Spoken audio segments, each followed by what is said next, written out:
ಮೊದಲನೇದಾಗಿ ಎಲ್ಲರಿಗೂ ನಮಸ್ಕಾರ. ಒಂದು ಎರಡು ಮೂರು ವಿಚಾರಗಳನ್ನು ತೊಗೊಂಡು ಬಂದನು. ಅದರೊಳಗೆ ಇವತ್ತು ವಿಶ್ವ ಮಹಿಳಾ ದಿನಾಚರಣೆ, ಅದು ನನ್ನ ಹತ್ರ ಹೇಳೋಣ. ಅದಕ್ಕಿಂತ ಮುಂಚೆ ಇವತ್ತೇನಂದ್ರೆ ಸೂಪರ್ ಸಂಡೇ ಫೈಟ್ ಐತಿ. ಅಂದ್ರೆ ಇವತ್ತು T20 ವಿಶ್ವಕಪ್ ಫೈನಲ್ ಪಂದ್ಯ ನಡೆದು ಎಲ್ಲರಿಗೂ ಗೊತ್ತಿರ್ತಕ್ಕಂಥ ವಿಷಯ.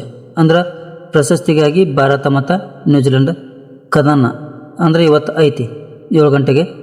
ಅಂದ್ರೆ ನ್ಯೂಜಿಲೆಂಡ್ ಗೆದ್ರೆ ಏನೇನು ಒಂದು ದಾಖಲೆಗಳನ್ನು ಮಾಡ್ದೈತಿ, ಅಕಸ್ಮಾತಾಗಿ ಭಾರತ ಗೆದ್ರೆ ಯಾವ್ಯಾವ ದಾಖಲೆಗಳನ್ನು ಮಾಡ್ದೈತಿ ಅನ್ನೋದನ್ನು ನೋಡಿದ್ರೆ, ಮೊದಲನೇದಾಗಿ ಭಾರತ ಗೆದ್ರೆ ಹಲವು ಅಂದ್ರೆ ಭಾಳಷ್ಟು ಒಂದಿಷ್ಟು ದಾಖಲೆಗಳನ್ನು ಮಾಡ್ದೈತಿ. ಏನಂದ್ರೆ ಮೊದಲನೇದಾಗಿ ಯಾವ ದಾಖಲೆ ಮಾಡ್ದೈತಂದ್ರೆ ಸತತ 2 ಬಾರಿ T20 ವಿಶ್ವಕಪ್ ಗೆದ್ದ ಮೊದಲ ತಂಡ ಭಾರತ ಆಕೈತಿ ಇವತ್ತು ಗೆದ್ರೆ.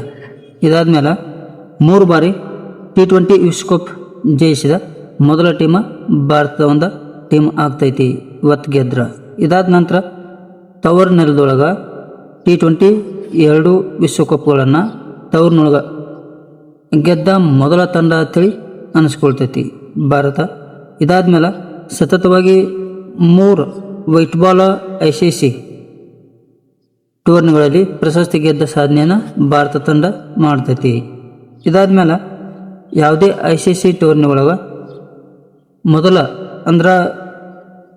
ಸಲ ಸತತ 2 ಟ್ರೋಫಿಗಳನ್ನು ಗೆದ್ದಂಥ ತಂಡ ನಮ್ಮ ಭಾರತ ತಂಡ ಆಗ್ತೈತಿ. ಇದಾದ ನಂತರ ನ್ಯೂಜಿಲೆಂಡ್ ಅಕಸ್ಮಾತಾಗಿ ಗೆತ್ತೆ ಅಂದ್ರೆ ಚೊಚ್ಚಲ T20 ವಿಶ್ವಕಪ್ ಗೆಲುವಿನ ಸಾಧನೆಯನ್ನು ನ್ಯೂಜಿಲೆಂಡ್ ತಂಡ ಸಾಧಿಸ್ತೈತಿ. ಇದಾದ್ಮೇಲೆ ವೈಟ್ ಬಾಲ್ ಒಳಗೆ ಮೊದಲ ICC ವಿಶ್ವಕಪ್ ಗೆದ್ದಿರ್ತಕ್ಕಂಥ ಸಾಧನೆಯನ್ನು ಮಾಡ್ದೈತಿ ನ್ಯೂಜಿಲೆಂಡ್ ತಂಡ. ಇದಾದ್ಮೇಲೆ 2ನೇ ಬಾರಿ ವಿಶ್ವ ಚಾಂಪಿಯನ್ ಪಟ್ಟವನ್ನು ಅಲಂಕರಿಸ್ತಕ್ಕಂಥ ಒಂದು ಸೌಭಾಗ್ಯ ಈ ನ್ಯೂಜಿಲೆಂಡ್ ತಂಡಕ್ಕೆ ದೊರೀತೈತಿ. ಇದಾದ್ಮೇಲೆ 3ನೇ ICC ಟ್ರೋಫಿ ಗೆಲುವಿನ ಹೆಗ್ಗಳಿಕೆ ಕೂಡ ಈ ಒಂದು ನ್ಯೂಜಿಲೆಂಡ್ ತಂಡಕ್ಕೆ ಆಗ್ತೈತಿ. ಅಂದ್ರೆ ನ್ಯೂಜಿಲೆಂಡ್ ಗೆದ್ರ. ಇದಿಷ್ಟು ವಿಷಯ ಅಂದ್ರೆ ನ್ಯೂಜಿಲೆಂಡ್ ಮತ್ತು ಭಾರತ ಟೋಟಲ್ ಆಗಿ 30 ಬಾರಿ ಮುಖಾಮುಖಿ ಆದ್ರೆ ಅದರೊಳಗೆ ಭಾರತ 18 ಸಲ ಗೆದ್ದೈತಿ, ನ್ಯೂಜಿಲೆಂಡ್ 11 ಸಲ ಗೆದ್ದೈತಿ. ಅದರೊಳಗೆ ಒಂದು ಪಂದ್ಯ ಮಾತ್ರ ಟೈ ಆಗಿರ್ತಕ್ಕಂಥದ್ದು. ಇದಾದ್ಮೇಲೆ T20 ವಿಶ್ವಕಪ್ನೊಳಗೆ 3 ಬಾರಿ ನ್ಯೂಜಿಲೆಂಡ್ ಮತ್ತು ಭಾರತ ಮುಖಾಮುಖಿ ಆಗಿರ್ತಕ್ಕಂಥದ್ದು. ಅದರೊಳಗೆ ಭಾರತ ಒಂದು ಪಂದ್ಯವನ್ನು ಕೂಡ ಗೆದ್ದಿಲ್ಲ ಅಂತಕ್ಕಂಥದ್ದು ಇತಿಹಾಸ ಐತಿ. ಆ ಇತಿಹಾಸ ಇವತ್ತಿನ ಒಂದು ಸೂಪರ್ ಸಂಡೇ ಒಳಗೆ ಅಳಿಸ್ಲಿ ಅಂತಕ್ಕಂಥದ್ದು 140 ಕೋಟಿ ಭಾರತೀಯರ ಆಸೆ. ಇದಾದ್ಮೇಲೆ ನ್ಯೂಜಿಲೆಂಡ್ 3-3 ಈ T20 ವಿಶ್ವಕಪ್ನೊಳಗೆ 3 ಪಂದ್ಯಗಳನ್ನು ನ್ಯೂಜಿಲೆಂಡ್ ಗೆದ್ದೈತಿ. ನೋಡೋಣ ಇವತ್ತು ಭಾರತ ನ್ಯೂಜಿಲೆಂಡನ್ನು ಸೋಲಿಸಿ ಮತ್ತೊಂದು ಸಾರ್ತಿ T20 ವಿಶ್ವಕಪ್ಪನ್ನು ಗೆಲ್ಲಿ ಅಂತಕ್ಕಂಥದ್ದು ನಮ್ಮೆಲ್ಲರ ಒಂದು ಆಸೆ ಕೂಡ ಆಗಿರ್ತಕ್ಕಂಥದ್ದು.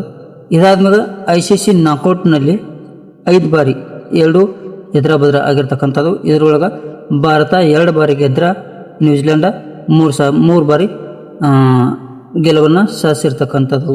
ಇದಿಷ್ಟ ಈ ಒಂದು ಕ್ರಿಕೆಟ್ ಬಗ್ಗೆ ಇರ್ತಕ್ಕಂಥ ವಿಷಯ. ಇವತ್ತು ಯಾವ ಒಬ್ಬ ಬ್ಯಾಟ್ಸ್ಮನ ಎಷ್ಟು ರನ್ಗಳನ್ನು ಜಾಸ್ತಿ ಹೊಡಿತಾನ ಅಂತೇಳಿ ಕಮೆಂಟ್ ಮಾಡ್ರಿ ನೋಡೋಣ. ಸಂಜು ಸ್ಯಾಮ್ಸನ್ ಅಥವಾ ಸೂರ್ಯಕುಮಾರ್ ಯಾದವ್ ಅಥವಾ ಅದೇ ರೀತಿಯಾಗಿ ವಿಕೆಟ್ ಒಳಗೆ ಬುಮ್ರಾ, ಹಾರ್ದಿಕ್ ಪಾಂಡ್ಯ, ಅಕ್ಷರ್ ಪಟೇಲ್ ಯಾರು ಹೆಚ್ಚಿಗೆ ವಿಕೆಟ್ ತೆಗಿತಾರೆ ಮತ್ತು ಬ್ಯಾಟ್ಸ್ಮನ್ ಒಳಗೆ ಯಾರು ಹೆಚ್ಚಿಗೆ ರನ್ ಹೊಡಿತಾರೆ ಅಂತಕ್ಕಂಥದ್ದನ್ನು ಕಮೆಂಟ್ ಮೂಲಕ ಕಮೆಂಟ್ ಮಾಡಿರಿ. ಇದಿಷ್ಟು ಈ ಒಂದು ಕ್ರಿಕೆಟ್ನ ವಿಷಯ. ಇದಾದಮೇಲೆ ಇವತ್ತು ಅಂತಾರಾಷ್ಟ್ರೀಯ ವಿಶ್ವ ಮಹಿಳಾ ದಿನಾಚರಣೆ. ಅವ್ರಿಗೆ ಕೂಡ ಒಂದು ಮಹಿಳೆಗೆ ದಿನಾಚರಣೆಯ ಶುಭಾಶಯಗಳನ್ನು ತಿಳಿಸುತ್ತಾ, ಅದೇ ರೀತಿಯಾಗಿ ಇನ್ನೊಂದೇನೆಂದ್ರೆ 2023 ಅತಿ ಹೆಚ್ಚು ಸೈಬರ್ ಕ್ರೈಮ್ ಆಗಿರ್ತಕ್ಕಂಥದ್ದು ವರದಿ ಇತ್ತೀಚೆಗೆ ಬಂದಿರತಕ್ಕಂಥದ್ದು. ಸೈಬರ್ ಕ್ರೈಮ್ ವರದಿ ಒಳಗೆ ನಮ್ಮ ದೇಶದೊಳಗೆ ಅತಿ ಹೆಚ್ಚು ವಂಚನೆಗೆ ಒಳಗಾಗಿರ್ತಕ್ಕಂಥವ್ರಂದ್ರೆ ಕರ್ನಾಟಕದವ್ರ. ಎಷ್ಟಂದ್ರೆ 21,889 ಕೇಸ್ಗಳು ಕರ್ನಾಟಕದೊಳಗೆ ಆಗ್ಯಾವು. ಎಲ್ಲ ಹಣ ಆಫ್ರಿಕಾ ಮತ್ತು ಐರೋಪ್ಯ ಕಂಟ್ರಿಗಳಿಗೆ ಇಲ್ಲಿರ್ತಕ್ಕಂಥ ಹಣ ರವಾನೆ ಆಗಿರ್ತಕ್ಕಂಥದ್ದು ಅಂತೇಳಿ ವರದಿ ಆಗೈತಿ. ಅದೇ ರೀತಿಯಾಗಿ 2ನೇ ನಂಬರ್ ತೆಲಂಗಾಣ ಇದ್ರೆ, ಅಂದ್ರೆ ಭಾರತದೊಳಗೆ ಕರ್ನಾಟಕ 1ನೇ ನಂಬರ್ ಐತಿ ಸೈಬರ್ ಕ್ರೈಮ್ ವಂಚನೆಗೆ ಒಳಗಾಗಿರ್ತಕ್ಕಂಥ ಜನದೊಳಗೆ. ಶೇಕಡ 32.7% ಜನ ವಂಚನೆ ಆಗ್ಯಾರ ನಮ್ಮ ಕರ್ನಾಟಕದೊಳಗೆ.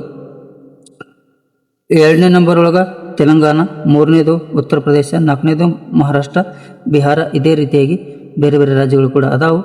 ಇದರೊಳಗೆ ಸೈಬರ್ ಕ್ರೈಮ ವಂಚನೆ ಮಾಡ್ತಕ್ಕಂಥವ್ರು ಎಷ್ಟು ಬುದ್ಧಿವಂತರು ಅಂತಕ್ಕಂಥದ್ದನ್ನು ನಾವು ತಿಳ್ಕೊಬೇಕಾಗೈತಿ. ಅದ್ರ ಸಲುವಾಗಿ ಸೈಬರ್ ಕ್ರೈಮ್ಗಳ ಬಗ್ಗೆ ಆದಷ್ಟು ಎಚ್ಚರ ಇರಿ. ಅದೇ ರೀತಿಯಾಗಿ ನಮ್ಮ ವೈಯಕ್ತಿಕ OTPಗಳನ್ನು ಯಾರಿಗೆ ಕೊಡಬಾರ್ದು ಅಂತಕ್ಕಂಥದ್ದು ಮೊದಲು ನೆನಪಿರ್ತಕ್ಕಂಥದ್ದು, ಎಲ್ಲರಿಗೆ ನೆನಪಿರಲಿ ಅಂತೇಳಿ ಹೇಳ್ತಾನೆ. ಇದಾದಮೇಲೆ ಇದಿಷ್ಟು ವಿಷಯ ಹೇಳ್ತಾ ಈ ಒಂದು ವಿಡಿಯೋನ ಮುಗಿಸ್ತಾನು. ಇನ್ನೊಂದು ಬಾರಿ ಇವತ್ತು ಸೂಪರ್ ಸಂಡೇ ನ್ಯೂಜಿಲ್ಯಾಂಡ್ ಮತ್ತು ಭಾರತ ವಿಶ್ವಕಪ್ ನಡಿತೈತಿ ಅಹಮದಾಬಾದ್ ಒಂದು ಸ್ಟೇಡಿಯಂ ಒಳಗೆ. ಇವತ್ತು ಏನಾಗಲಿ ಭಾರತ ಗೆಲ್ಲಿ ಅಂತೇಳಿ ಈ ಒಂದು ವಿಡಿಯೋನ ಮುಗಿಸ್ತಾನು. ತಪ್ಪದೆ ನಿಮ್ಮ ಅನಿಸಿಕೆಯನ್ನು ಕಮೆಂಟ್ ಮಾಡಿರಿ. ಧನ್ಯವಾದ, ನಮಸ್ಕಾರಗಳು.